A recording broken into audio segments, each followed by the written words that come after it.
I'm going to go ahead and do our intro. I'd like to welcome everybody back to the Karate Guys podcast. I'm Richard Trammell, and this is Patrick Zagato. And today we're going to have a couple people on who are very, very key in knockdown full contact karate in the United States. And, you know, when people think of a lot of the karate schools, they think of schools in New York, LA. In the South, the knockdown community is almost non-existent. It is very small, but the gentleman that I'm about to introduce you to has been involved in full contact karate, kyokushin karate, probably longer than anybody in this region of the country that I know of.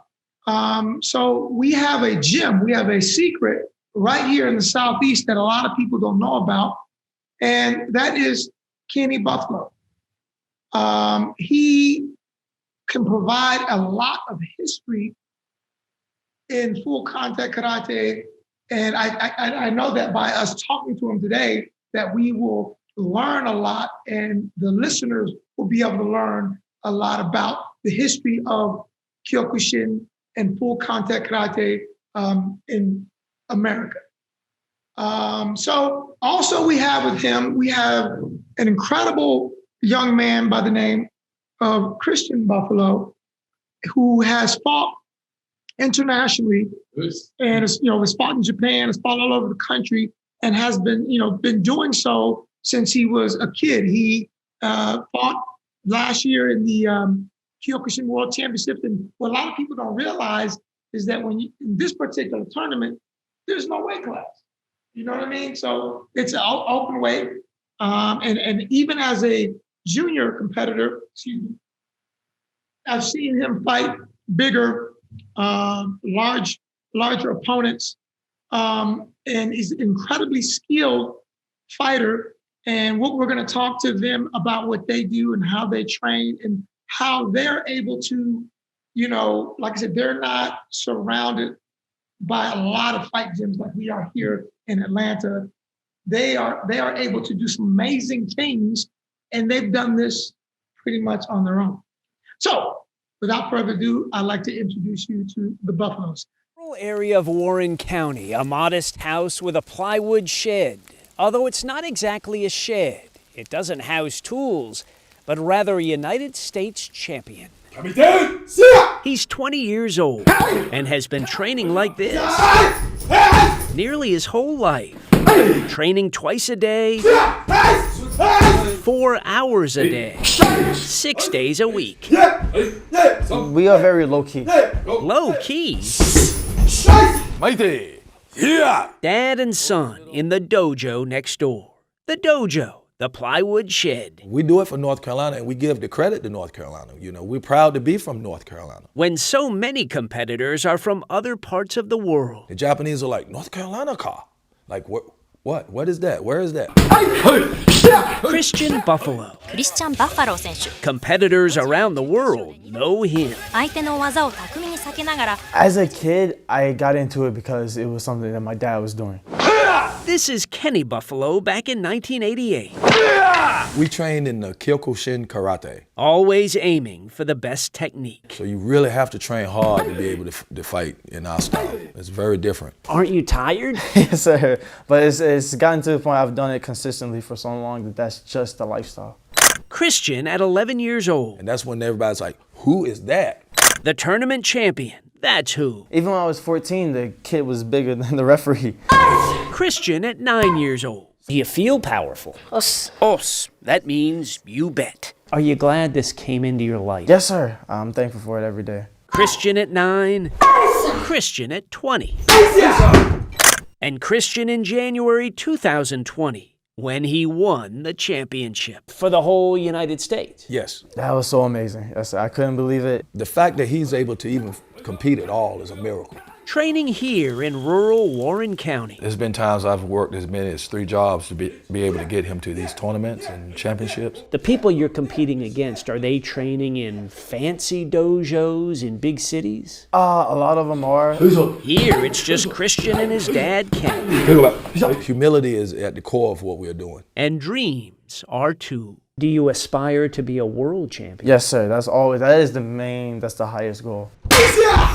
He may just attain it with practice in the dojo next door. Welcome, sir. Welcome, sir. So, Sensei Buffaloe, can you tell us how you got involved in karate and kyokushin? How did that begin?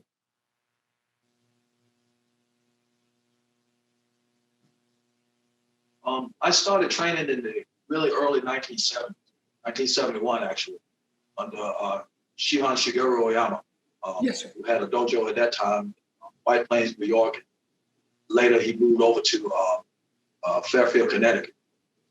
And I started training under him, at an early age. And at the time, kyokushin karate was practically unheard of. Right. It wasn't that popular. Other martial arts were more popular. And so a lot of people didn't know what that was. And I trained under him every summer vacation I had from school. I would go up to New York and then over to Connecticut and train with him every summer vacation. Let me ask you this question, Sensei, so you can help with the history here when we're looking at kyokushin karate. So now, you can let me know if this is true or not. To my understanding, when we look at Masoyama, his original, his Korean name is Choi. And Choi, correct? And so now you can let me know if I'm correct. The story that I understand is that Shigeru Oyama, your instructor, his family has a connection with Choi prior to the beginning of Kyokushin. And where did Mas get the name Matsutatsu Oyama? My teacher, Shihan Oyama, his family was also from Korea, but they were living in Japan already. And my teacher and his brothers and sister were raised there. But Masoyama came from Korea to Japan when he was a teenager, around 15. Yes. And he met my teacher's father, and they kind of took him in and, helped him out. You get him, used to living in Japan and the different customs and everything. And out of respect for the family, he took the name Oyama. Yes. They already were using it. So that's my understanding. Gotcha. Yes, right. I just wanted to ask you that to confirm that. And so a lot of people probably don't even know that. Yes. Yeah, and they were very close.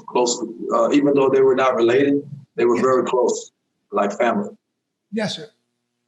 And and then from what I also know is the head of Shidokan, Yoshiji Sawano, was a junior to Shigeru Oyama. He was, Shigeru was his senpai.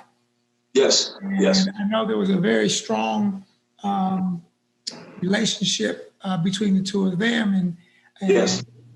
When Sawano came to visit back in 2015, we did a seminar in Jasper, Georgia. The Buffaloes came down to support it. And I know that Sawano made a trip to New York to pay his respects. Yes. To Shigeru Oyama. So you've seen a lot of change in Kyokushin, and you were also you were closely connected to Willie Williams. Yes. Who, I remember years ago, one of the first videos of Kyokushin that I ever saw, or the first time I ever saw what Kyokushin was in a video called, it was a movie called Fighting Black Kings, which was a documentary about a team of Americans training, but they also showed teams from all over the world preparing to go fight in the, I guess this was the first World Championships. Yes. Yes. What is 1975. yeah, and what is your connection to the late Willie Williams? Well, he was my friend for 40 years, at least almost right at 40 years. He passed away a few months before we would have been friends 40 years. Yes. It's very interesting because when I used to go train under Shihan Oyama in New York, Sensei Willie was never there during the summer. So we never met each other up there. And I didn't have any idea that he was from North Carolina originally. Wow. He heard about me every year that I was up there. My teacher used to keep a picture of me in his office. And Sensei Willie Williams thought that was unusual because he said he never did that for students. He must think a lot of you. You know, he told me later, and he said he would ask him, who's that guy in that picture? And I said, my teacher would say, his name Kenny Buffaloe. He's North Carolina, just like you. And he said, well, North Carolina. And he told him, and Sensei Willie thought that we were on opposite ends of the state, when in reality, the town that he was from in North Carolina yes, sir. was only about 30 minutes from where I live, and we never knew that, so all that time lost. And that's good to know, because in my mind, I just figured that, these guys are from the same, area of North Carolina. And, No. Wow. Wow. It's pretty interesting. I think it wasn't meant for us to meet at that time because we eventually met each other in 1980. Gotcha. And that was after he did the fight with Antonio Inoki, the big fight in Japan. He fought Antonio Inoki, the same professional wrestler, MMA fighter that fought Muhammad Ali many years ago. Yes, sir. And then after he did that, he came back to North Carolina, and I didn't know this, but he started doing classes in his hometown at a school's athletic field called Hawkins School. Yes, sir. And he started doing classes, and he did an interview on a local radio station. And a friend of mine heard the interview and he recorded it. And he brought it to me and he said, this guy's talking about the same kind of karate that you do, kyokushin and all that. His name is Oppa. And I'm like, Oppa? I said, no, I don't know anybody named that. And I said, well, I'll listen to the interview. And I listened to it, and it was him. And he said where he was having his classes. So I thought, okay. And it was on Saturday and Sunday on the weekends. And I got in my car. And well, actually, before I got this, it's a cool story because he didn't know me and he never saw me. One of my Japanese senpais was a Uchideshi of Masayama, and he was living over here at that time, and he gave me a special gift after I trained one summer. He really thought a lot of me, and he gave me his Uchideshi jacket, which if you're not an Uchideshi, you don't get one of those. So I put that on when I went to meet Sensei Willie Williams. So when he saw me walking up there with that Uchideshi jacket on, and he didn't know who I was, he stopped what he was doing and looked at me. He thought I was there to challenge him to a fight. And I told him, I said, no, I don't have no death wish. I said, I didn't come to fight you. I came to be your friend. And he just did not trust me. He didn't know what I was up to. And it took a long time before he really, really saw what kind of person I was. And we got to be just like brothers. Wow. That's a true story. Wow. Incredible. So let me ask you. They make you go away. You're just like a pest that just won't go away. I said, no, I'm stuck on you, brother. Well, and like I said, one of the videos I see you guys together, and it looked like it was from the 80s. And so, I'll be sure to include it so that people can see, the relationship and how long you guys knew each other. So how did you start kyokushin? Like, you're in North Carolina, and I assume that when you start doing kyokushin and when you come back home, you pretty much did you have to train by yourself? Were there any other kyokushin practitioners there for you to train with? How did you manage to, were you pretty much having to do a lot by yourself? I did. It was very, very hard that way. But I really wanted to learn that style, Yes. and I was dedicated and determined. I'm really, really stubborn by nature. So I wasn't going to give up, even though it was so hard. And I came back to North Carolina. I really didn't have any help. I tried to train with what I learned during the summer by myself, and it was a hard process, especially with kumite, because the people that were up there were training under Shihan Buffaloe all year round. Yes. And their level was so much higher than mine, and they were used to the full contact. So when I would fight them, they beat me up, They beat me up pretty bad, My body, you can't fight yourself. I didn't have anybody to spar with, train with. Right. So I got tired of that happening. So I decided to try to figure out how to level the playing field a little bit. So at that time, there was no Muay Thai was not popular, Right. especially in the U.S. Right. And so what I did was, under the suggestion of one of my senpais, I went to the local North Carolina college and asked them, did they have a Thai student association for students there from Thailand? And Yes. they found a student. I found a student that was a boxer before he came to the U.S. And he worked with me and trained me in that. And I trained with him like every weekend. And when I went back to train with my teacher the next year, he even noticed a difference in me. And this time I was issuing out some beating, So it really helped me being able to train in another full contact discipline.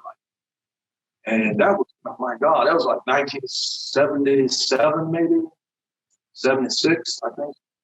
And Muay Thai was just unheard of. Nobody knew what that was. But I had started training in. Well, especially during that time, in the 70s and 80s, it was it was American karate, which was, the sport of point fighting. And then the guys that wanted to do full contact back then, we did the American kickboxing version. So it was basically for American karate stylists. It was pretty much basically, I guess, just and most of the guys, your early American kickboxing were ex-point fighters, And for me, I know, because, here in Atlanta, Joe Corley was the big promoter during that time. They had PKA, Kick of the 80s. I remember that. Oh, yes. Yeah, this used to be on ESPN. I remember. And I want to say it was probably in the 90s. I remember they had they opened up a World Oyama dojo here in Atlanta, and they would do an annual tournament called the Ultimate Challenge. Yes. And, they used to do it at Mercer University, and this was in the 90s, and they would bring knockdown fighters. They have teams, and I remember they brought a team from New York, teams from Chicago. I think LA had like maybe 3 or 4 teams, lightweight, middleweight, heavy, and these teams would fight. Yes. And they would put on these, once a year they put on these events, and that was, in Atlanta, that was our first time seeing live knockdown fights. And and then I know over time, that's when, like, you've gone down, I've taken Pat and some of the students to go to Birmingham to do the tournament, but they used to do that tournament here in Atlanta, and then they started doing them in Birmingham. Takahashi. Yes, sir. Yeah. And yes. But I can remember years ago. They have a big turnout because it was. Nowadays you have YouTube and you have the internet. You see all these. You can see different kinds of fighting, but you see an advertisement for bare knuckle, no pads, full contact, and it was very exciting. And you would just see it once a year. That was the first time I ever saw it. And like I said, especially being here in the South, it just wasn't a popular thing, That's right. Yeah. But so let me talk about Kristen. Let me ask you. So how long have you been studying karate now? It was since I was 2.5 years old. So I just turned 21 and so for a good while. All right. And you've had an interesting journey. So you have been able to compete around the country. You have competed over international competition. So tell us, like, and like I said, when we share some of the video footage of, because I've pretty much seen you grow up via video, just through YouTube. You know, there's videos of him when he's maybe, I don't know, 6 or something like that, or as young as 6 maybe, and all the way up to present. And so, you know, I've had the opportunity to see you, and I want to say maybe in the mid to late 2007, 8 or whatever, when YouTube kind of became a thing. Pat, when did YouTube become a thing? I had to ask about that. Around that time? Yeah. So I remember looking on in line, and I see these guys, and I said, wow, this is some really cool stuff, you know, that they're doing. And then I followed your journey as a competitor, and to see what you've been able to do, and you guys have been able to do this by yourselves. You know, you're not in a dojo surrounded by a lot of fighters. You've been able to train hard. You guys train very hard. You've been able to do some incredible things. So tell us how, you know, what is it that you've done to, I guess, prepare yourself for these tournaments where you got to compete against guys who got, you know, dojos full of fighters? It's a very unique position to be in. Growing up, when I first started fighting, my first tournament was in 2008 in New York, the All-American Championships. And at that time, especially when I was a kid fighting, I didn't really appreciate how different it was. I was just fighting and just training and doing it. But looking back, it's such a unique position to be in because, like you said, every fighter that's in the tournament comes from a dojo or a place where there's a lot of people to work with, people to help them get ready and everything. And I had my sensei. And as a kid, I didn't realize that not everybody wasn't doing the same thing that I was doing. I was just doing it. And looking back, it's a very tough process in one way because I don't have the atmosphere and the vibe that most dojos have because of the people. The people add and create an atmosphere. And by me not having that, I was lacking in that area. But also, my sensei is my dad. So as soon as I wake up every morning, I can just go outside my house into the dojo with my dad, and he's my sensei, and train every day. So it was different. So I got more training in that way because of convenience. But on the flip side, I was also like experiencing everybody's. But I think it showed, you know, I had to work harder for it. But because of that, I'm very more appreciative for everything that I experienced. So, you know, and like I said, that's very interesting. So, you know, here once I started getting students to compete in knockdown, you know, I say early 2000s.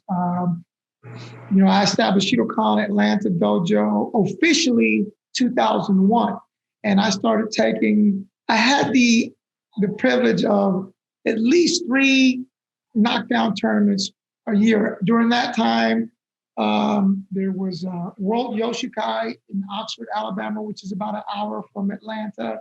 And then there was the Oyama tournaments in Birmingham, which is about 2.5 hours away from Atlanta.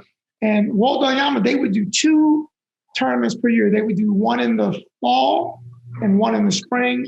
And then every July, World Yoshikai would host a tournament. And so it did provide an opportunity for me to take students to those 3 events on a regular basis. And, you know, they would start with semi-knockdown. And then as they got those who were interested in the bare knuckle, I was able to kind of start honing some bare knuckle fighters. And then, you know, at least with that, I was able to, when they started doing some international Shidokan events, they were able to have some, a little bit of experience. Because like you say, when they go and you go and you see guys from Europe, they every month they have a tournament, they have a competition. So where, here in the States, like you said, a lot of people just don't know about knockdown karate, whereas, around the world it's very popular. And, it's a challenge for a lot of Americans. So let me ask you this. So you went and competed, and how long you went to compete in Japan last year? Yes. Now, how many times have you gone to go compete in Japan? That was the 5th time, but the first time for me to compete since I turned an adult, since I became 18. But that was actually the 5th time, I believe. All world championships. Yeah, each time was a type of world championship. Gotcha. Just as the ages went on, it changed a little bit, and then last year was my first time as an adult. And they had divisions. First time we fought, it was 120 competitors, one division. Wow. Not the whole tournament. There's one division. There were 6 foreigners, including him, and 114 Japanese. Wow. How many guys from the U.S.? Like, was there a team for the U.S.? No, just no. For the kids, it was just him. It was just most of the time. I have a joke because in the past I've taken guys to go compete in some of the Shidokan tournaments, and the teams will march out, and you'll have team from Italy, it'll be 15 people, team from France, 20 people, and then the U.S. team, 1 person, or maybe. That's okay. That's a person with a lot of heart. Yeah, right. And it's like they got matching sweats and everything. So actually, last year when we went to Japan was the first time, I think, in many years anywhere, that we had a North American team, which included a lot of American fighters that trained here in the U.S. Really? From LA and New York. But it was the first time. You didn't feel alone that time. Yeah, it was. So let me ask you this. So with that being said, so your team, is this team, are you guys just thrown together? Were you able to train with the team before going, or did you pretty much have there? Or? Not exactly, because the members from, especially the American team itself, are so spaced out. But they have qualifying, so you still had to make the team. Gotcha. Based on the tournaments that they have in LA and New York, based on your performance there, determine if you made the team. So yeah, you have to win in the top 3. To make it to the world championship. And I've seen, so there's tournaments, because I know I've seen you in the past compete in New York in tournaments, and I've seen you compete in LA. So what are those, what tournaments are those? What exactly, the USWCs in LA is the United States Weight Category Championships. Yes. Lower weight class, but the All-American is the only tournament other than the world tournament that is in All Japan. So in Japan, they have the All Japan and the World Tournament. Yes. The All American here in New York is the only other tournament in the whole world that's no weight with open weight. Wow, I didn't know that. I know that's an interesting tournament too, correct? They have competitors come to the office. Okay. And even though it's held in New York, it's an international tournament. Gotcha. It's all American, but it's mainly international fighters. And typically, the All-American tournament takes place right before a world tournament. It's almost like a warm-up world tournament. It's like a mini world tournament championship, because they have a lot of the best fighters come here for this tournament to get momentum to go into the world tournament. Gotcha. Now, the thing that made it really tough for him is that a lot of countries had smaller tournaments that you could fight in to get experience and become seasoned. He never had that opportunity. He had to jump into the fire against world level competitors from the beginning. Wow. So we don't have a regional or a state or a national tournament. just right to the top. And further than that, based on our training situation, even for smaller tournaments, it's a lot of sparring partners. But because it's just me and him, he's my only sparring partner. So the experience factor was always significantly lower for me all the time. I'm gonna have to take out new life insurance. You got to stay healthy because he's got a lot of weight. Yeah, I'm in 60s now, man. People don't realize that. Yeah, you look young. You look young. Now let me ask you this. So now the Kyokushin World Championship that's every 4 years, correct? And that's like the Olympics of knockdown karate. A lot of people don't know that. So there's a lot of Kyokushin World Championship tournaments in different countries, and I know there's I don't know how many different associations, organizations, or whatever. But like I said, this is like the Olympics of knockdown karate, and it's open weight. So, Christian, only 200 of the best competitors. Only the best 200. So, Christian, how much do you weigh? I walk around at 160. Wow, and you fight guys. Wow, way bigger than me. Right, way bigger than Pat. Wow, that's amazing. Some of his opponents outweighed him almost 100 pounds. Wow. Especially when I was a kid, it's amazing how significant the weight difference was as a teenager. Like it's expected to be as you become an adult because my height, I'm only 5'6". So I'm 5'6", 160. Of course, most adults, or especially kyokushin, are big. We're big guys. But even as a kid, after the year of maybe from 2010 on up, everybody was taller. So I had 2 years of regular competition. 2010 up, all of the fighters, most of them anyway, from other countries, were taller, bigger, more weight, everything. 2014, fought a competitor from Japan when he was 14. The boy was like 6'2". Wow. And he weighed like 220 pounds. It's like 4'11" at that time. I was like, the boy was bigger than the referee was. Wow. Japanese. We have a picture. The picture when we make Kamae before the fight starts, you can see, it's almost like David and Goliath. Yeah. He's way up here. And the referee, he's taller than the referee. It's amazing. Wow, that's amazing. So, it's funny because now, when you look at a lot of fighting combat sports, you see these fighters, they complain about weight, or they want to cut down weight. Like if I'm a middleweight, I want to cut down to a welterweight. So I supposedly have a strength advantage, which I believe is an illusion in my personal opinion.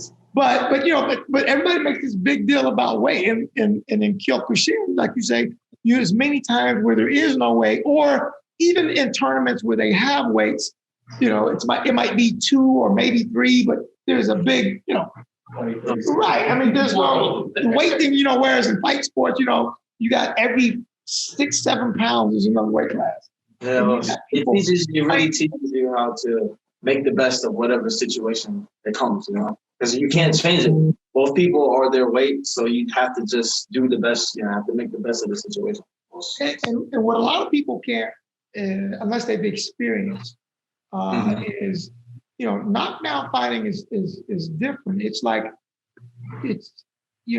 when you have if I gotta fight this big guy Pat, and he's got all this power coming right at me, people don't realize how difficult it is when you have to go. I call knockdown fighting. I tell people it's like fighting in a phone book. It's very it's you have to be tough. You have to and you have to fight. It's not like where a lot of fight sports I can sit and move and dance around, and what I mean. And the purpose of knockdown is to knock down. And when I try to tell people, I say, no, you don't win on out jabbing or out pointing your opponent. You must show pain. Somebody has to look like they lost at the end of that match. And that's what I try to tell people, like in a kickboxing match, a lot of times 2 guys can fight, and let's say it's 4 rounds. Okay, at the end of the fight, they make a decision. And if it's a draw, it's a draw. And karate say, no, overtime. There has to be a winner. And, and if I know I'm fighting in rounds, I say, well, you know what? I'm just going to do just enough to win and not get hurt. And I can win. And at the end of the day, this guy can say, hey, he did nothing. I don't know why he won. And then I can say that I won. But in knockdown karate, when you win, you know you won. And when you lose, you usually know you lost. There's no I think I won. No, you think you won. I mean, and that's the beauty of the sport. And what I would like to see is, if maybe, now you see all kinds of, fight sports. You got mixed martial arts, you got Muay Thai, you got kickboxing, and I know some of the promoters, even here, the promoter will do MMA fights and they'll mix kickboxing fights in. I've even seen boxing mixed with MMA fights. Somebody needs to try to get like two good knockdown fighters on a card so people can see that. And, like I said, because when people think of karate, they just think of the Karate Kid. They think of, a point fighting, and that's their concept of karate. And one of the things that we hope to do, like I said, by starting this podcast, I call it Karate Guys, I try to get guys like you to get on the show and, talk about, full contact karate, because, MMA is already established. There's already kickboxing, but, I'm trying to think, how can we build on knockdown and full contact karate? Now, let me ask you this, Sensei. Just from watching you and observing you guys seem to be, you're definitely purists when it comes to knockdown karate. And you seem to be very not into any of the politics. There's a million organizations, we're Shidokan, but one of the things that if I'm saying the word correctly, and Pat, you've seen on some of the calendars, you see this word yuan, like it's Y-U-A-N. It says yuan kyokushin, okay? Because Sueno still considers his philosophy based off of kyokushin. Yes. Okay? And I know here in America you have different kyokushin organizations. You have what else? You have Ashihara, you have Enshin, you have I guess they had Seto Kaikan, remember the K, is it? Yes. The K, And what I try to tell people, it's difficult for knockdown karate to really prosper in the US because as soon as Pat gets mad at me, he's gonna leave and start another, Shidokan dojo, And how have you managed to stay away from all the politics? Well, I have a saying, politics are for politicians. And I'm not a politician, so it's really kind of simple, I've never been involved in that, power struggles or any of that thing. A lot of people thought I was unambitious because I'm not involved in all of that. I just realized it's only 24 hours in a day, 7 days in a week, and 365 days in a year. Yes, so I don't have that much time to, I need to be training or doing something that, positive. I didn't see that as positive, it's kind of negative, some of that stuff. And, I don't know what it's about and I've never been a part of it. So I'm able to have friends or, I don't know, friends, I should say friends or people I know that I can walk among them and they're not threatened by me. Or they don't think I have an ulterior motive or I'm here to make a power play or some kind of nonsense like that. When they get to know me, they say, oh, no, he's okay. It's okay. That means more to me than anything. Right. Because I won't and done things that I wouldn't be able to do if I put on a big face. They would have shut the door. But I'm able to go to these places and do these things because they say, he's okay. He's not here to try to make a statement or he's not here, like I said, for power play or anything like that. They know that I'm not. I just want to train. I just want to sweat. Right. Yeah, I love martial arts. I love, kyokushin karate is what we do. I respect other martial arts as well because a lot of them have a lot of things to teach. You can't get it all in one place sometimes. Right. So like I said, Muay Thai helped me out when I was a kid because I was getting beat up. I didn't have anybody in North Carolina to help me. So if it wasn't for that martial art, I wouldn't have been able to level the playing field when I went up there to keep training. I might have got discouraged and quit because I didn't like what was happening. And I took it upon myself to do something about it. And I discovered Muay Thai. I didn't even know what that was. At that time, they even called it Thai boxing. They didn't even say Muay Thai. Thai boxing. I'm like, right. But you're kicking and you're using your elbows and all this stuff.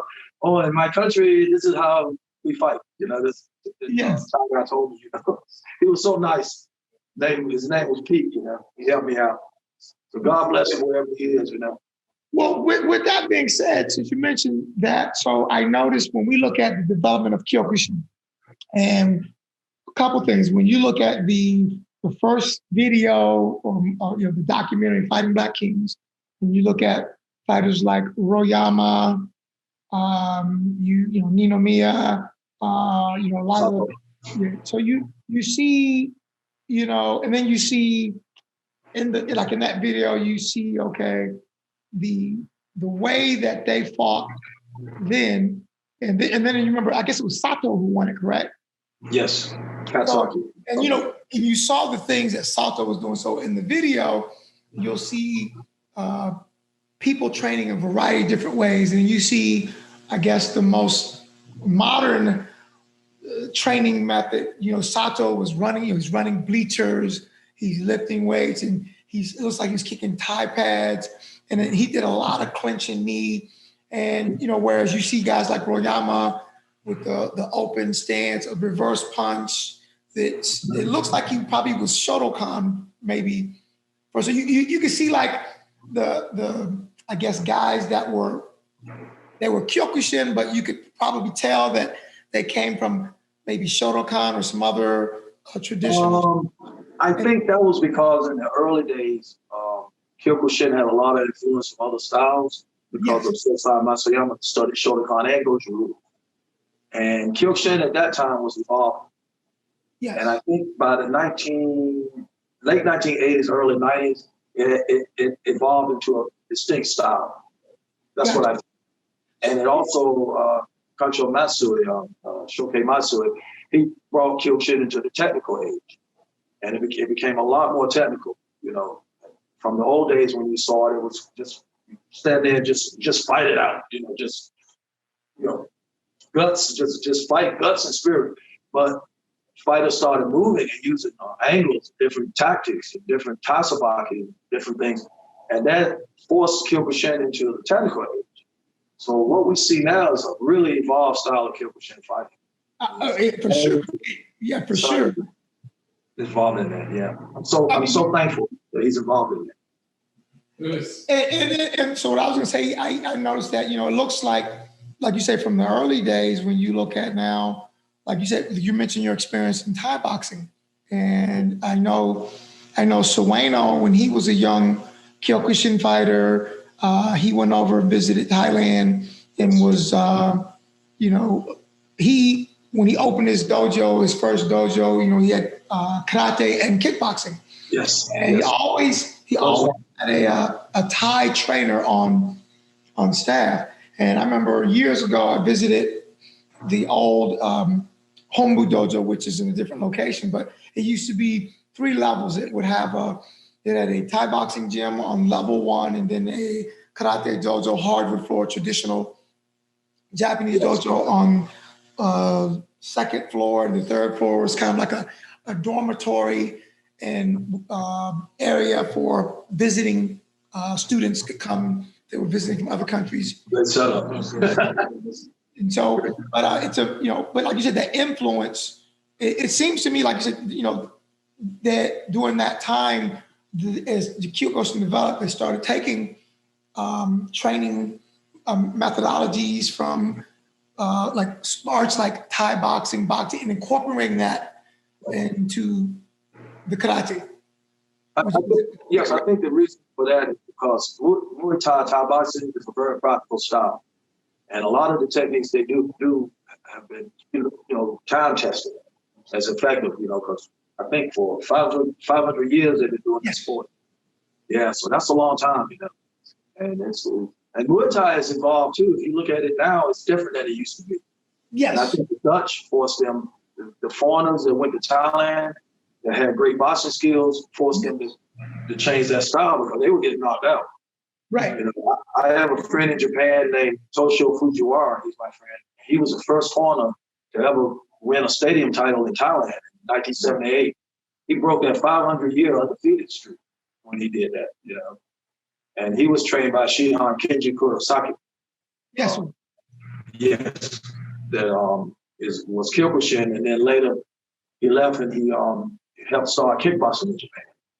And I believe he's also a really good friend of Concho Soino, I believe. Yes. Kurosaki, yes. So that, you know, it's always been a sort of connection there, even unofficially, it's been a connection with kyokushin to Muay Thai. Well, and since you mentioned that, to my understanding, when we look at the Dutch style of kickboxing, I know that you know, a lot of the early gyms in Holland, Yes. those guys studied Kyokushin. Some of, I know one, I can't remember his name, he came actually trained with Kurosaki. Yes. And Yeah, he actually, all the top gyms, those students were Kyokushin students of Kurosaki. And when Kurosaki changed to kickboxing, they did too. wow. Later. Gotcha. So he inadvertently, Shihan Kurosaki started kickboxing in Holland, inadvertently. Yes. Because he had a fight, they had Kyokushin versus Muay Thai in 1964. Yes. And he was a trainer of the group.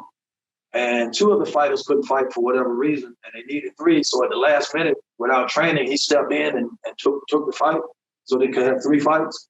Yeah. He hadn't done any training himself, and he was 36 years old, past the age of competition. And he fought the best he could. We put him in against the welterweight champion of Thailand. Wow. And that fight's on YouTube. And Oh, yeah, he got back. Yeah, I see him. He got bashed up. Judo, I see him throwing the Thai guy a lot. Yes. But after that happened, he didn't like what happened, I don't think. And I think he wanted, you know, revenge on Muay Thai. So they started kickboxing for that sole purpose. And from that negative that he experienced that he had, all that positive came. I see it that way, you know, because I don't think it would have ever been in Muay Thai much. It might have been on a small scale in Holland. But if you look at Holland, the Dutch are some of the best in the world in Muay Thai because of that situation. So from a negative came a lot of positive. And you know what I tell people when they look at like K1, for example, I remember Ishii, when you look at the old Shidokan tournament, and I remember, I guess it was late 80s, early 90s, they'd have these professional karate events, and you can see this on YouTube too. They'd have you know, fighters from all of the knockdown organizations, Shidokan, Kyokushin, you know, Ashari, you know, you'd have these guys fighting. I guess it was Sataki? Oh, yes. And they had a Sataki, yes. Yes, and he fought Sensei Willie Williams back in the last career. Right, and he was like the innovation. And then, you know, it was, they'd have these like professional bare knuckle karate fights in the ring. And then eventually Ishii would start promoting the K1. Yes. And then you know, you had guys like Andy Hoog, you had Sam Ruffle, all these guys. We had guys that were with Kyokushin. Then they became part of Shidokan, and then you had and I remember at one time doing the knockdown fights, and I know for Shidokan, I've told people that the first Shidokan events here in the States in Chicago, they were only knockdown. It was only karate rules. Then they started. Oh yes, Let's I break remember ESPN. Yes, and then they said, okay, to break the tie, if it was a draw, then they would take off the gi tops and they put on the gloves, and then they would add the boxing is very tough. And then anyway, that's how K1 developed, and then K1 they started bringing in, like you said, the Dutch kickboxers, which we saw guys like Ernesto Hoost, Remy Bonjanski. What was the Dutch, the lumberjack? What do they call him? Peter Hurst. Yeah. Peter Hurst. Those guys. Strong. Yeah. And, but like I said, like I said, when you look at the, now we have more kickboxing, which is the new K1, but they all have that knockdown background or roots. Yes. And actually, right now in Japan, the best kickboxer in Japan right now is really popular, and we're friends with them. Is Tenshin Nasukawa. Yes, sir. And Tenshin Nasukawa is still undefeated in kickboxing. He's #1 kickboxer in Japan, and he's from Kyokushin. That's how we know him.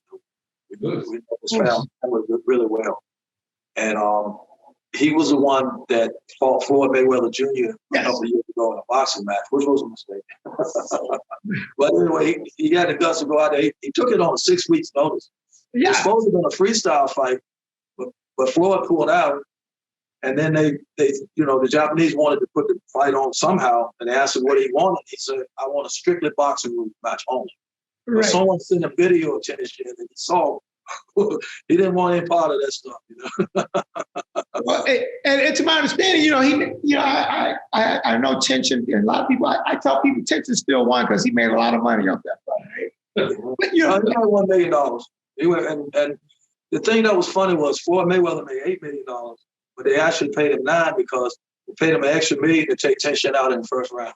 Oh, well, you know what? Next time, if these guys fight with Floyd, they should say, "Okay, I'll box you, and then 3 months from now, you got to kickbox me." That's right. That's fair. Right. That's fair. Right. But yeah, I hate that. I mean, not, and like I said, I mean, if he got compensated for it, fine, but I didn't like that fight with Tenshin. Yeah. It was the first fight that I saw Floyd look big. Right. It was a 13-pound weight difference. Right. And Floyd looked huge. I mean, when you look at them standing there, I said, "Wow, that guy's got to be really small because Floyd." Tenshin, he's a really good boy. He's from a part of Japan that's like a country town. Yes. And he doesn't go around partying and hanging out. He just loves to fight, and he's just a really, really sweet person. Yes. He's got good parents, and we think the world of him. We've been friends with them now, I don't know, 11 years. Wow. Awesome. Really, really nice people. Awesome. Now, let me ask you this. I've also seen you guys teaching, and I see you working with kids. So tell me about that. How are you? It looks like you're developing, well, I know now because of the pandemic, things have slowed down for everybody. But it feels like you've been working on developing kyokushin in your hometown. Yes, I wanted to spread the style. I made a promise that I would try to develop the style and spread it in North Carolina. Yes. And I'm trying to keep that promise. It's really tough, though. We have such a high dropout rate. Yes. We refuse to lower the standards just to keep people coming because they're not really going to be doing kyokushin if we do that. Right. And sometimes you try to live by your principles, it's not popular, Yeah. Right. But that's what we're trying to get back to the local community. They've been real supportive of us. Even before Christian was born, a lot of people supported what I was doing. And I really appreciated that. So teaching in the community is really great because we see the positive benefits that our training is having on people. And as you know yourself, because you're a great instructor, I hear so many good things about you there in Atlanta. So props to you. Oh, thank you, sir. And yes, I mean that. And it's so good to be able to give back instead of just always take. Because people have been very supportive of his career. And when we do fundraisers, they try to get him to Japan. They come out and they support that. So, we not only just do classes, we also do demonstrations and different things to promote Kyokushin and help people with their events. So do you foresee maybe, just maybe from your observation with some of the young people that you work with, do you see, potential kyokushin competitors that you might be able to draw from your hometown and maybe one day in the future get them out there? You know what? That's a good question because we see them and then they quit. Or something happens, they have to leave, and it's heartbreaking, especially when we start bringing them up. And it's a very frustrating situation. And a lot of people can't see past the nose on their face. You know, they're like, you know, I don't think my son can do all of that. You know, your son is special. I said, no, that's not. You don't compare your child to anybody, including my child or anybody else's child. Everyone is unique, and everyone can find their own potential. It has nothing to do with anybody.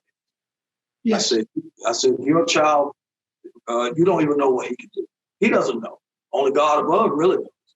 Right. So, I mean, Michael Jordan's junior high school basketball coach cut him from the team and told him he was hopeless and would never be anything in basketball. So there you go. You know, I'm sure he's kicking himself now. You know, nobody really knows. You know, so we never tell anybody what they can and can't do. We just work with them. Right. Try to help them find their future. You know? So, but sounds good on paper. You know? It's very hard here in North Carolina. People, what's funny is they say, you know, you all from a small dojo, kind of small dojo. I'm like, yeah, very small dojo. Then they see it and they go, if someone visits me, oh my God, they got a small dojo. They have no idea until they actually come here to see. You know, my boss, our mentor, Shihan Buffaloe, came down to do a seminar one time. And he was so surprised when he saw, you know, and so he couldn't believe it, you know. But we don't give up. We live in a small rural area. We're not even in a large city or anything. So it's really tough this way, but we're happy. We can just keep going positive. You know, I figure sooner or later something good will come of all of this. So, you know, I just stay positive. Yes, sir. Yes, sir. Now, you know, like I said, it's like you've done. I mean, you two have done an amazing thing, and like you said, people don't realize, like I said, how difficult it is when you go to, you know, like I said, other countries and you have to compete against people who get to do this. You know, you know, and if I'm not mistaken, I met a guy who competed somewhere like Ukraine or somewhere like that years ago, and he said some of the athletes that they were competing in the tournament in Russia, they got programs in college, and that's what they go to school to do kyokushin. Oh yeah. And the government backs them up. Right, exactly. I'm like, you know, our government has never heard of kyokushin. Right. They don't even know what that is, you know. Yeah, so they get money to come over and fight and grants and everything taken care of. And we out here selling cakes and try to get him. My mom bakes. My mom is the best baker I've ever seen. She, every time we would get fundraisers for, especially to go to Japan, she would just bake. She would bake brownies and all these things, and we would have to sell them. Yeah. Sensei Willie Williams would fight you over my wife's brownies because she would make brownies for me to take to him sometime. And I said, "Can I have one?" He said, "No, you cannot." I said, "I understand." He said, "She's your wife. She'll make you some." I might have to ask her to send me some. I love brownies, Pat. Amazing. Yeah, I don't know her secret, but everybody says she's the best. I'll say it anyway because of my mom, but I'm not just saying. Right. She's good. She's really that good. Right. So I know this year has been, like I said, you know, well, we're in next year. I keep thinking we're past 2020. And you know, I know it'll probably be some time before we get back to normal, getting through this pandemic. What are you looking for? Let's say post-pandemic, what are your plans karate-wise? You know, Christian, are you looking for the next tournament opportunity, or you know, what do you guys see in the future? You know, once we get to some kind of normalcy. Basically, that's from what we're doing now. Nothing has changed other than the fact that we can't operate, you know, normally, and tournaments are out. So, basically, that's it. Once hopefully once the pandemic is over, class-wise, we'll be able to start having more organized, functions and classes and everything. But definitely, I'm waiting for the tournaments to come out. So. It's a shame too because he was on a roll. I gotta tell you, when he lost in Japan, he lost in the second round. Yes. Really strong Russian fighter, and we didn't even know that man's reputation. We found out later when some of the Japanese said, "We're very thankful that you came out to fight him because a lot of his opponents won't come out." And we're like, "What?" And, no, we came to fight, of course. Yeah, no, your son came out and fought, and he didn't like the way he lost. So when we got back here, he was not discouraged, but it bothered him a little bit. He'd never been, actually, he downed him, liver shot. Never. So that was a new experience for him. I said, no. I said, you come back stronger. So I trained him harder. And then the USWC in California was coming up. And so I trained him really, really hard. And then I told him, I said, I'm putting you on that plane. You're going out there by yourself. I'm not going with you this time. I want you to go out there and I want you to fight. I said, this is your fight. This is your battle. So I said, good luck. I said, you can text me for advice or anything, but I'm not going with you this time. So I sent him out there alone. He came back U.S. champion, United States. He won the whole thing for that division, lightweight. Yes. Wow. So I told him to redeem himself. So he was on a roll. And then after that, that's when the pandemic hit. And man,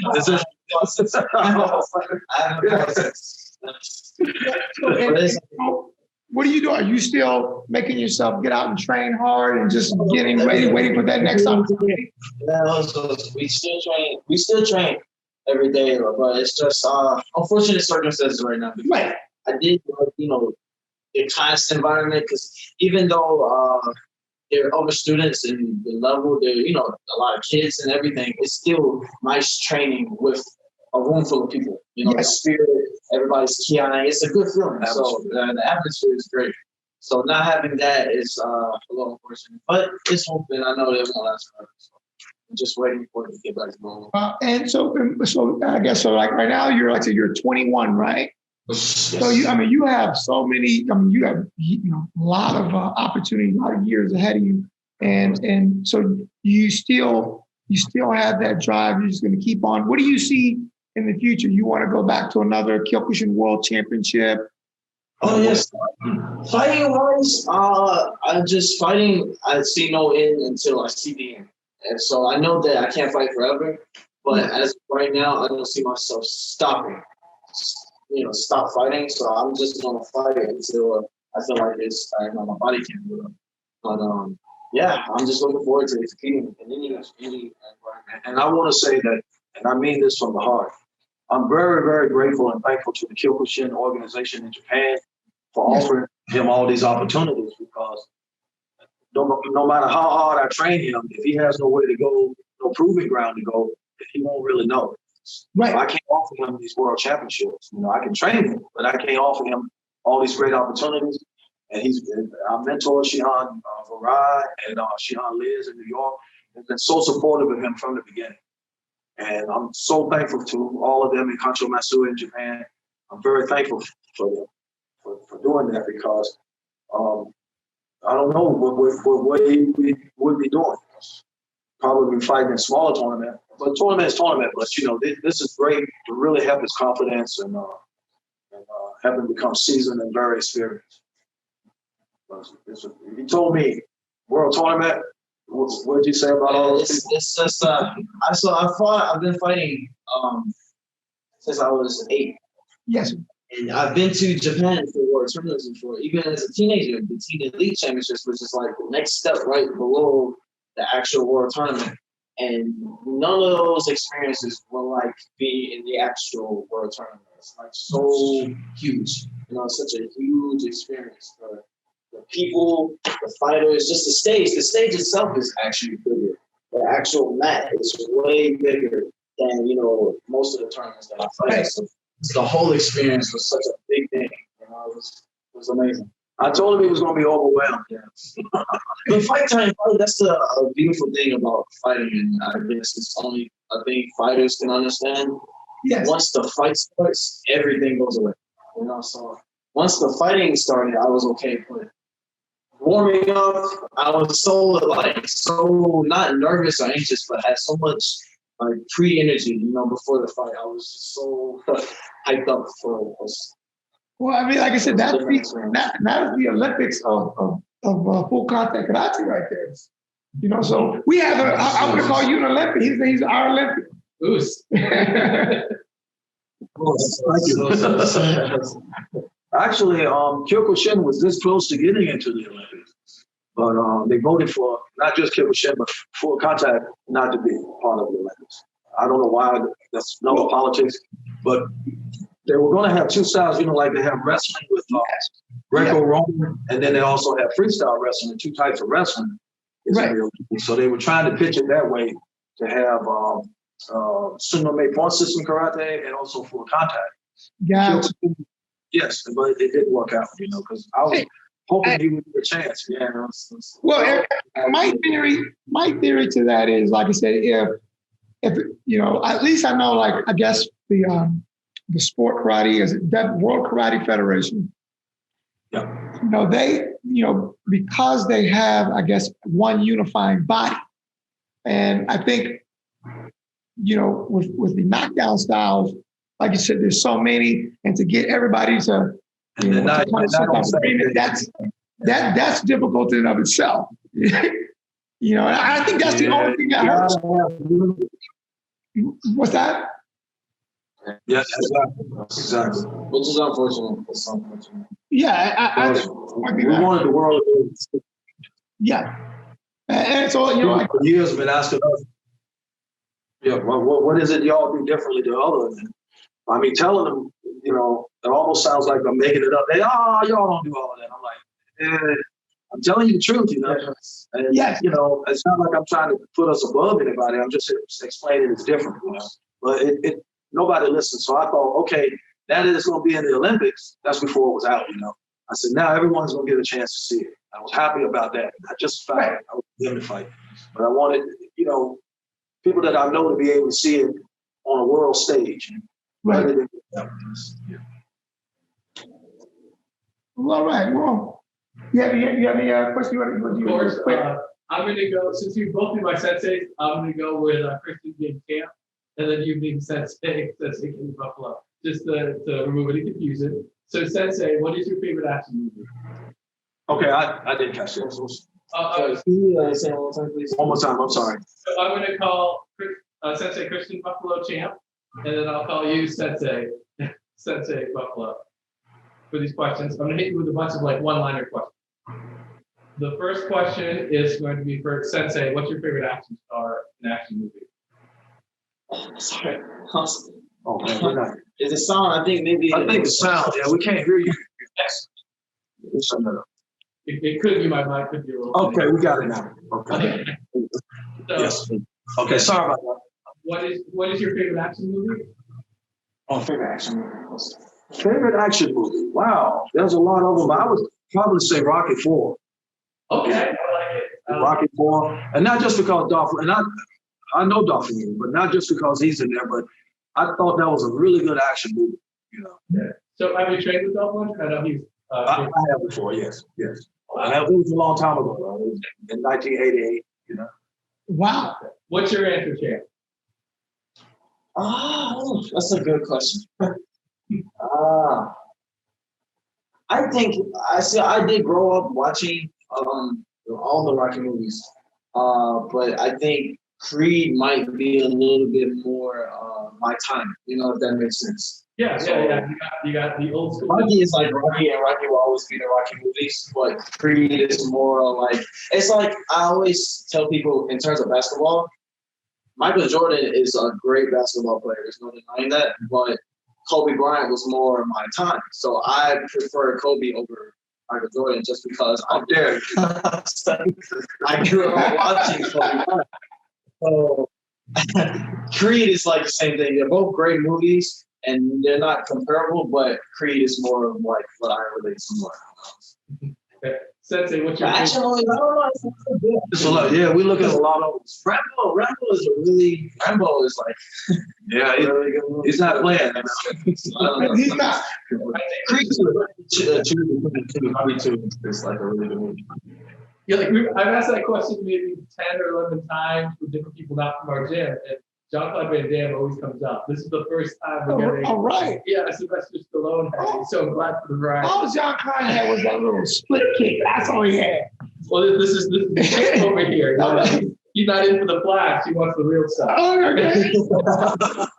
And like I grew up watching all those movies.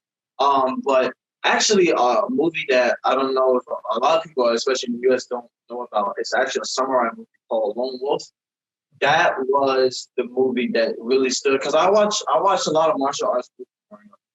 But a lot of them are like very repetitive. They're very the market is so oversaturated. A martial arts movie can be done differently, but it's almost always all the same stuff. Right. Lone Wolf was a samurai movie, and it's about a man who's, Was that the Shogun? right.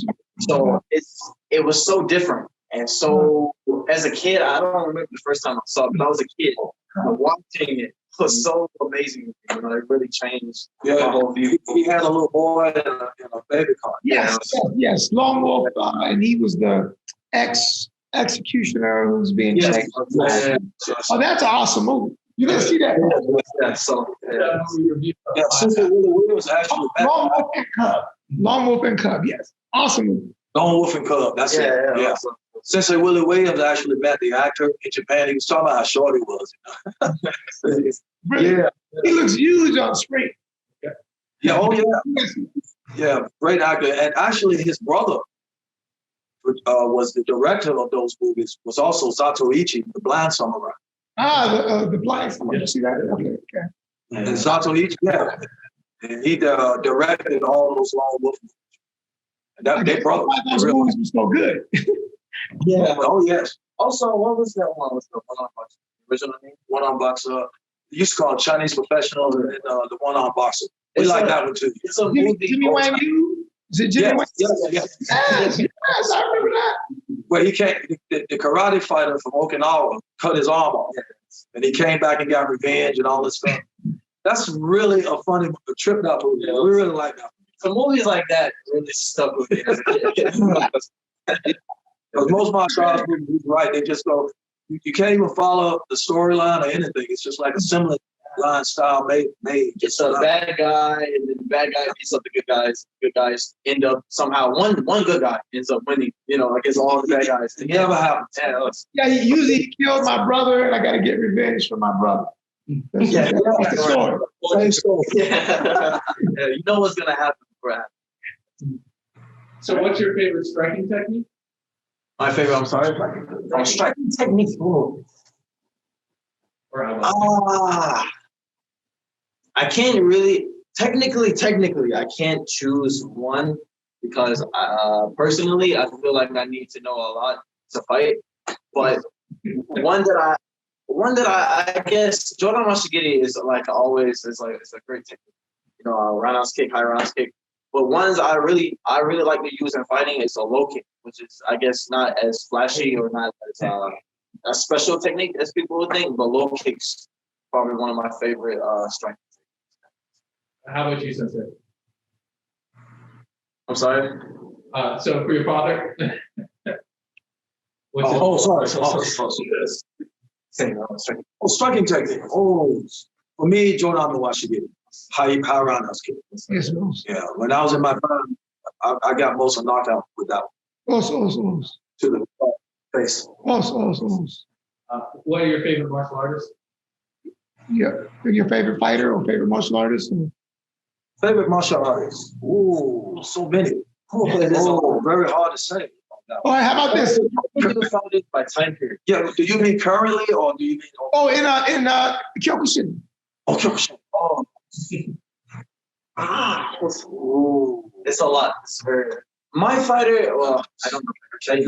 There's so many. It's hard. That's a hard question because the style has so much talent. Right. Like a lot of martial arts, one or two people stand out above everybody else. Right. The kyokushin is hard because so many people have talent. And the same with Muay Thai. Like in Thailand, there's so many great fighters. It's hard to pick one guy. Right. Yeah. But I will say, when I was a kid, there was a kyokushin fighter I used to watch all the time. Probably my first favorite one. Growing up, his name was Narashimaru. He was a lightweight fighter. And very good. Jordan watched him getting knockouts all the time against fighters way larger than him. So as a kid, I guess I gravitated more to him because he was like in the same, you know. And guess what happened when he went to Japan for the when he was 11 years old for the World Championships for the youth? Yes. He got an opportunity to train under this man. Wow. He was so excited. Yeah, that was a very big deal. And he really, the man didn't know what to think of you at first because it was all Japanese kids and he didn't speak English. And when Christian went in there, and he was like, ooh. So he really liked him, you know, and showed him a lot of things, you know. I think who is the lightest fighter weight-wise to win the Kyokushin World Championships? World Championships, the smallest fighter to ever win? Who? To ever win, you mean? Yes, ever win. I think Kenji Midori. Yeah, and how much did he win? Won the 5th World Tournament, and man, he was giving up over 100-pound weight difference to a lot of people. But he trained so hard to be able to do that. Right. And they said his training program was just unreal, you know, from what I heard. I didn't see it. And now with the organization, he's no longer. I think he's his own group. I believe, yeah. So, but he was a really great fighter, and he was one of my favorites too. Yeah, and also Joko Ninomi. Yes, I was a senpai of mine, and I remember looking up to him when I was young. So I was probably. How tall is Ninomiya? How big is Ninomiya? Ninomiya was 5'11" and 175 pounds. Wow. I noticed because we were the same size. Got you. I thought once I became an adult. Got you. Strong. That's not big. Strong. And I saw him fight. Oh, amazing. He fought the 2-time world Kyokushin champion Nakamura, Koto Nakamura. Yes. That weighed 300. Nakamura was almost 300 pounds at about 6'2". Yeah, he's big. And Omiya kicked him with a front kick, knocked him down flat. That was an amazing thing to see. And when they fought in All Japan, he did a counter kick. Fell around his back. It's amazing to see. He was very strong to be his size. And he was a student of Ashihara. Yes. Now, speaking of Nakamura, I saw in Dolph Lundgren, I saw a video of a young Dolph Lundgren fighting Nakamura it went overtime. Oh. And they ended up giving it to Nakamura, but it was questionable whether or not it should have. That was a good fight. Because that was a very good fighter. Very good fighter. And that's one that didn't end up on. If you notice, that one never ended up on any of the videos either. You know. No, you got to somebody recorded it and stuck it online. You know. Yeah. That was. I always wondered why that fight never ended up on video. You know? Right. Yeah. So it's pretty recent. That I would say I saw it within the past year, but I know, like I said, prior to a year ago, it didn't exist. Exactly, yeah. But I reserve my judgment. What's your favorite? But Sensei Willie Williams fought in that same tournament, and he ended up first foreigner to ever get 3rd place. He may have won the thing, but he got disqualified.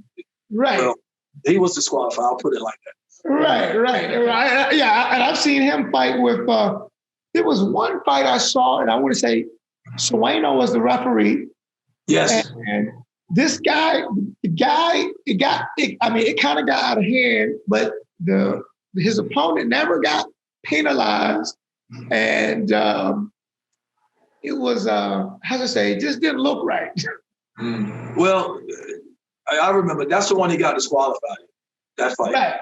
Because I think Concha Soyuno threw him down, kind of like judo style. Right. He threw him down, so I'm just leaving it. I want to tell you a funny story about that. That happened. He's looking up at the lights and thinking, how did I get on my back? I didn't see him. Right. So that was, I think politics kept him from winning that tournament. You know, that's a lot of controversy. You know, but Sensei was not too bitter about it. I do want to tell you a funny story, though. Yes, sir. Shihan Buffaloe from Brazil, Yes. Portuguese Brazilian, was the first foreigner to ever win the kyokushin tournament. Yes. So I was in touch with Sensei Willie Williams. He didn't know what was going on in kyokushin at that time. So I got the news and everything, and the magazine came from Japan to me, and I couldn't wait to let him know that a foreigner won the world tournament. So I told him about it. I said, I got news for you. I said, they had the world tournament in Japan. He said, who won this time? I said, you're not going to believe it. A foreigner won. He said, nah, I don't believe you. I said, no, it's true. And he said, who? A European guy? I said, no. I said, a Portuguese Brazilian named Francisco Buffaloe from Brazil. And he said, I don't believe it. I said, I showed him the magazine. He looked at it. He said, oh, okay, that's amazing. So then the next world tournament, a Japanese fighter named Kiyama won the title match.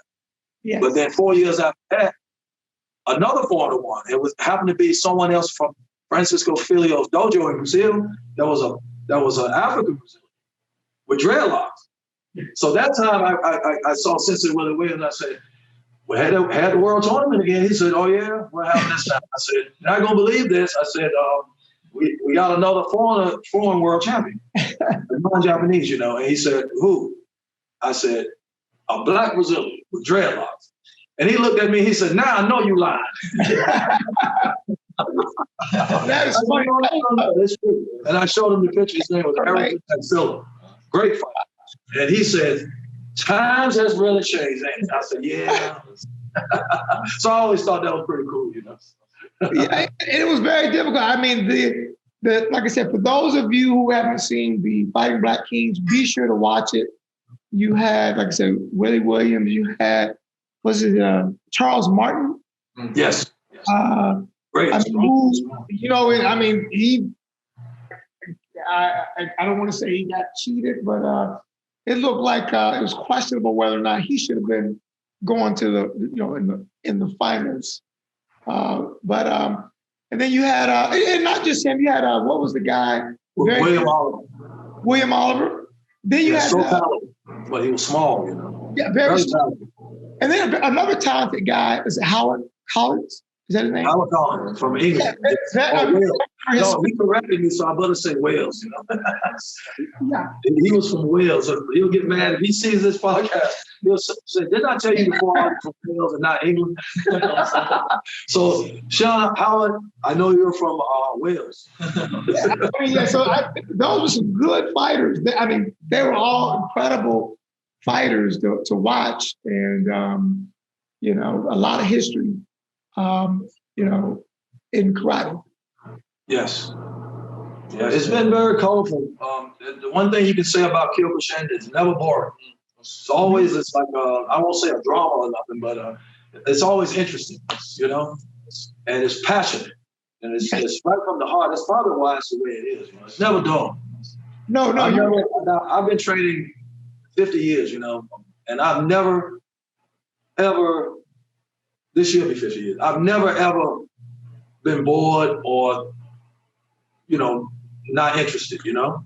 Yes. Every day is exciting that I wake up, I'm ready to train. I've never, ever been bored with my training one day of my life. That's the truth. For 50 years. Yes, that's incredible. And I think if I was in anything else, I would have lost interest a long time ago.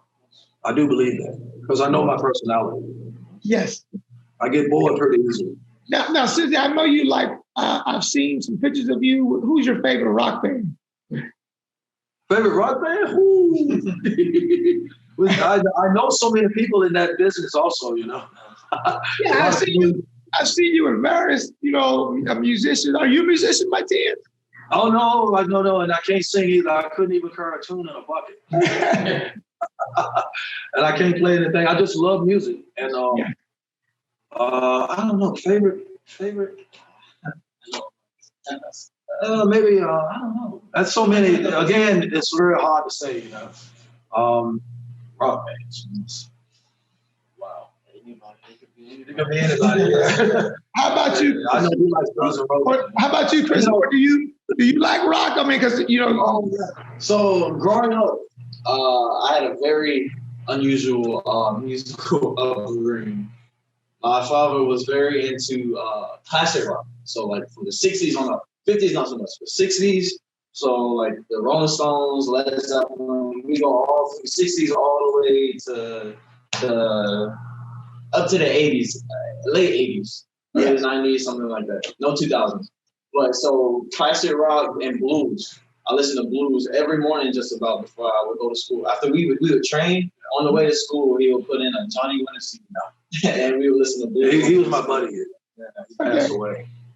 But my favorite band, I heard Guns N' Roses. I'll never forget this. I heard Guns N' Roses for the first time when I was 6 years old at a gas station.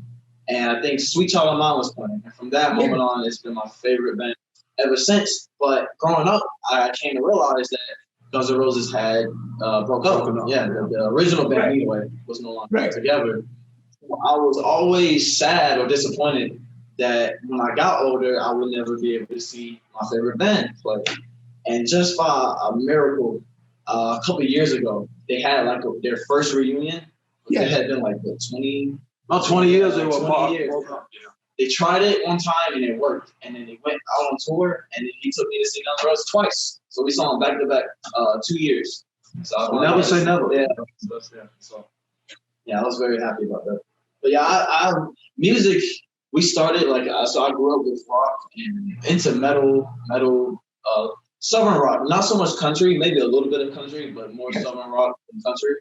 And then as I got older myself, I dived into like rap and hip hop and other musical genres. And now I just like everything. I figure music is either good or bad. You know, there's no such thing as one genre being, you know, it's preference. So yeah, it's either good music or bad music.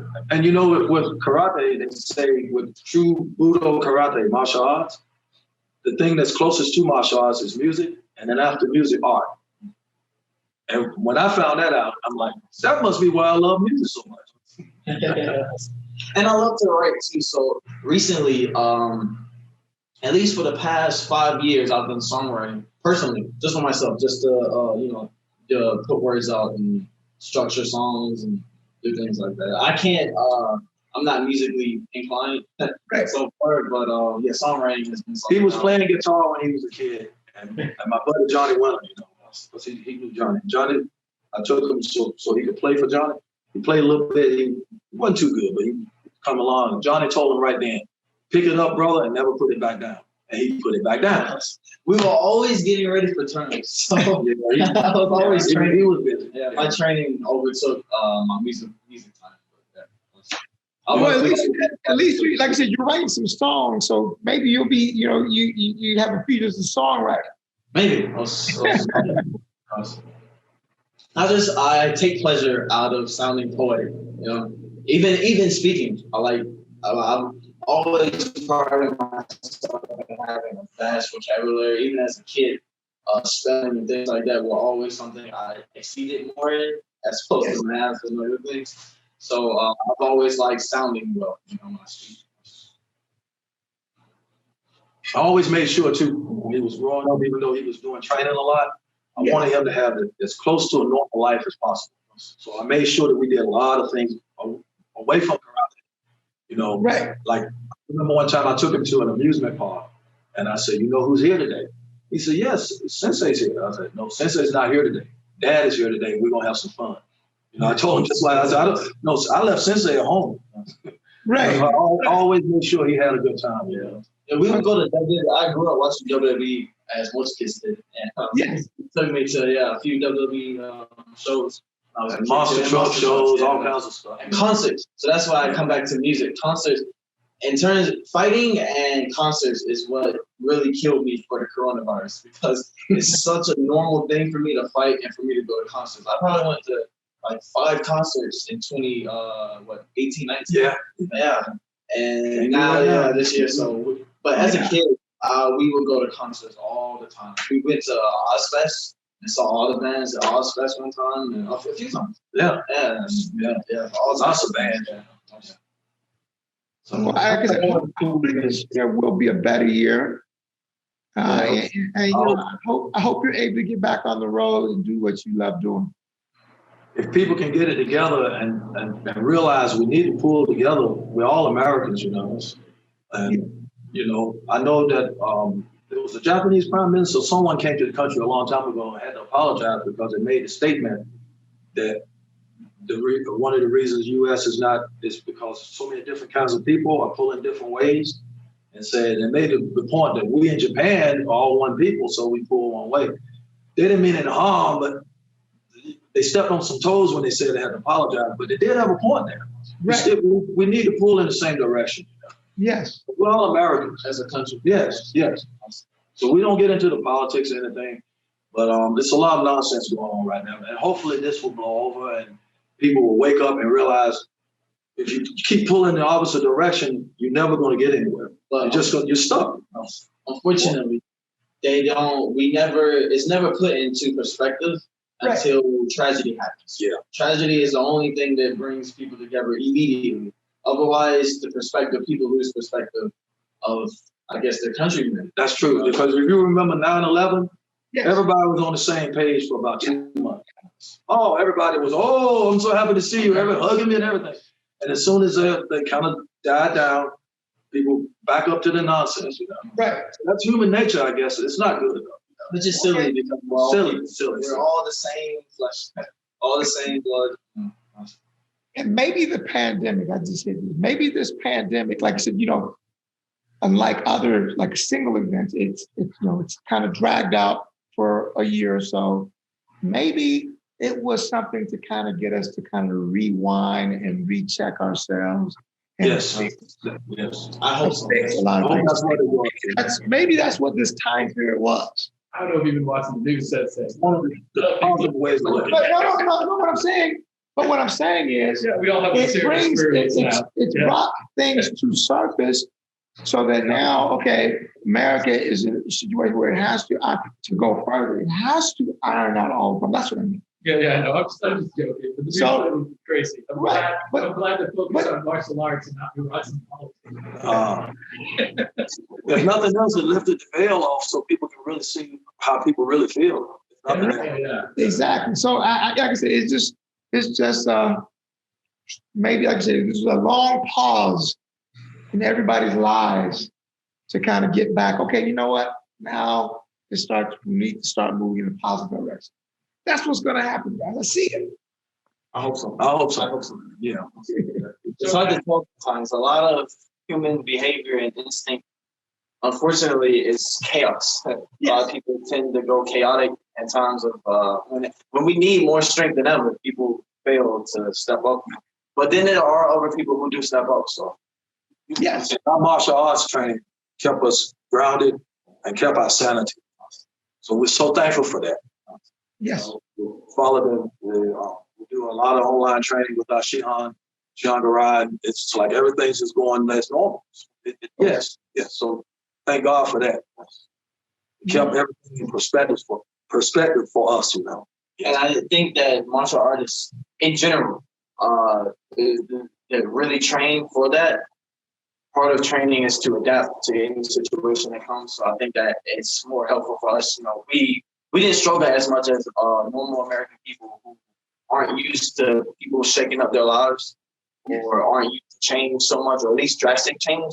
Whereas martial artists, we're supposed to train to take what we are given and make the best out of it. So I think it helped us more that way. Masoyama used to say, he had a saying that 3 years on a rock, 10 years on the rock. And basically what that means is if the average person can stand hardship for 3 years, we as martial artists are supposed to be able to stand it for 10 years. And so, because we have that. So Yes. that's a good way of looking at it. Yeah. So I know you guys have somewhere to be, so I don't want to take up more of your time. So I'll ask you one more big question. Oh, we really enjoying it. Yeah, no, that's cool. Yeah, we see you got sake there. Yeah. I'm kind of jealous about that. You got good eyesight. You got good eyesight. Oh, when you guys are in town, that's here, don't worry. We'll make sure you have lots of drinks. And we'll So, what was your question? I was going to ask, this is your first time on the podcast, and I usually ask this bonus question, but I'm going to change it for y'all. What is your favorite podcast that you're excited to be on again in 2021? I'll give you a hint. We're right here. Favorite podcast. Yep. Oh, you got it. No doubt. Of course. You're gonna ask a question, Sensei. Yeah, no. Okay. And what we'll do, what we can do also, because we said we were going to do, so what we try to do is we try to do fight breakdowns. And what we'll do is either find one, or Christian, if you have a fight that you would like for us to put on our podcast and have you give a breakdown of that particular event. Sure. You know, so I'll look forward to that. So, and that's what we're gonna do, because we got to get Vinny to come back. We got, of course, we get Jack, Jerome. We'll get our person to come back. That's interesting because it's never done. I've been after tournaments. So if I compete in a tournament, when we come back, or either before or after, we might do like TV interviews, and they'll ask to explain it, but it's such a broad, because in a tournament, in one tournament, it's multiple fights. Hopefully, if you continue winning. So it's really hard for me. I never had the chance to sit down and really go into what's going on and what's happening. Yeah, we analyze it afterwards. We pick out his mistakes and different things, other strategies he could use in terms of he goes back into training. But he's never had a chance to actually analyze it. So that's a great idea. Well, that's what we're gonna do. We're gonna have you come back. We're gonna get a fight, and we're gonna do a breakdown of your fight. Well, it's a wonderful opportunity. I want to thank you guys for taking the time to sit down and talk with us. I've been excited all week. I've been following you guys for years, and like I said, it's just you're truly amazing in what you've been able to do, nationally and internationally, and it's just been you too. That's incredible. I hear this every single morning, guys. So I come to train at 6, 7 a.m. with Sensei, and he'll be like, "Are you ready for the podcast?" You're sending me videos and all that. So it's a distinct honor to meet you. When we're done with the podcast, when we send it to you, like I said, you're going to see some footage, and like I said, there's a lot of material that will show, like I said, Christian, like I said, growing up in martial arts, and I think that's really cool. Well, thank you so much for your time, guys. I'll be in contact with you soon, Sensei. Okay, thank you so much.